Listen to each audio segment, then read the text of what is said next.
In relation to COVID and the vaccine rollout, can I say again how deeply grateful I am to New South Wales Health for their success in getting out the vaccine to as many people as possible. On last count, we're approaching 15,000 people being vaccinated in New South Wales. It's around 14,600 at this stage. But by the end of the day, I'm confident we'll pass that and exceed the 15,000 mark. It's a real sign of the planning that's gone into this and the positive way in which all of our officials have gone about their business. And can I really extend my gratitude to those who've put their hand up to get the jab, but of course to those who've made sure that the system is running like clockwork. Pleasingly, as the federal government has announced, the doses of the AstraZeneca vaccine have arrived, and New South Wales will be in a position to start administering the AstraZeneca vaccine from the 10th of March, which is next Wednesday. Pleasingly, we will be administering the AstraZeneca vaccine doses from St George and Hornsby hospitals, and those teams are now being stood up as we speak. And obviously, we are running separate systems. At this stage, we want to keep those hubs that are administering the Pfizer vaccine separate from those hubs administering the AstraZeneca vaccine. But to be clear, there's no doubt that at a point in time in the next few weeks, the volume and supply of the AstraZeneca vaccine will completely roll over the top of the Pfizer in terms of the ability for us to get the vaccine out.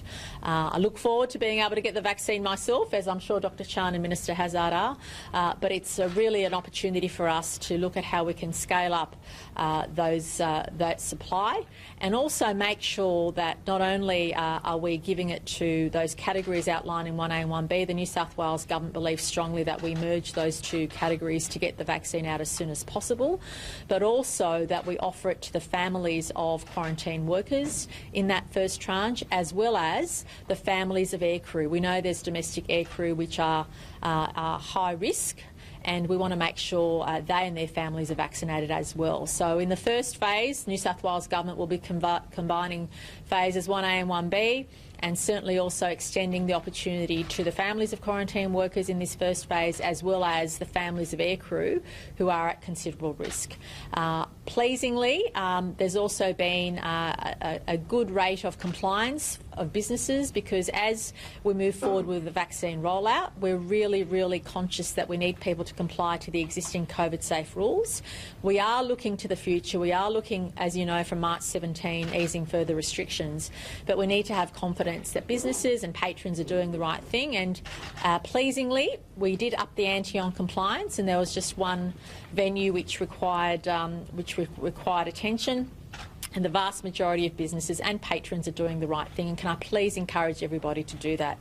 Whilst testing rates had dipped a bit lower in recent weeks, pleasingly yesterday we had over 17,000 people come forward and get tested, which is a really good sign.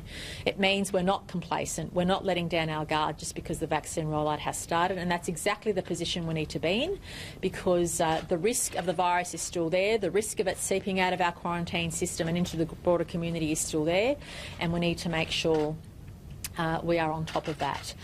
We are also, and Minister Hazzard will outline this, keen to get some information from the Commonwealth on not only the number of doses we're going to get, we've yet to receive that in writing, but also keen to know which of our aged care facilities have received the vaccine, so that we can be ready in case our health system has to deal with any matters relating to that. Pleasingly, we've already stood up those 99 hubs in rural and regional New South Wales, so in due course, when the AstraZeneca vaccine, when the supplies are available, we will continue to roll that out through rural and regional New South Wales as well. On a non-related matter, during or just after the cabinet meeting, I was advised of the ICAC investigation into Mr Sidoti, the member for Drummoyne. I've had a chance very briefly just a few seconds ago to speak to Mr Sidoti. He has offered me his resignation from the ministry. It means that Dr Lee will continue to act in those portfolios until I determine a replacement in the near future. I just wanted to make that comment before I hand over to Dr Chant to provide more details on the health aspects of what I've spoken about. Thank you. Thank you, Premier. So New South Wales recorded no new locally acquired cases of COVID in the 24 hours to 8 p.m. last night, the 45th consecutive day without a locally acquired case. Now, whilst that is pleasing, we do have to recognise that with us receiving international returned travellers, as well as the fact that we have our ports and our airports receiving critical and essential freight, we still remain at risk of an incursion event, so the introduction of COVID into the community. So it is critical that we continue to practice those COVID-safe behaviours. It is pleasing to see the speed and pace of the rollout of the program, and I want to extend my appreciation to all those involved in that enormous logistic exercise, as well as those who have rolled up their arms for the vaccine.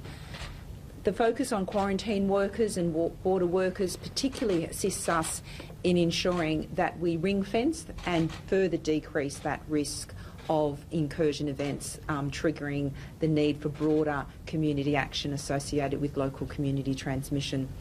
It's been pleasing also to see the testing numbers increase. We've had 17,047 tests in the last 24-hour period. And again, thank you very much for all of those people that have come forward for testing. It is going to be part of what we need to continue to do, even in the presence of vaccine.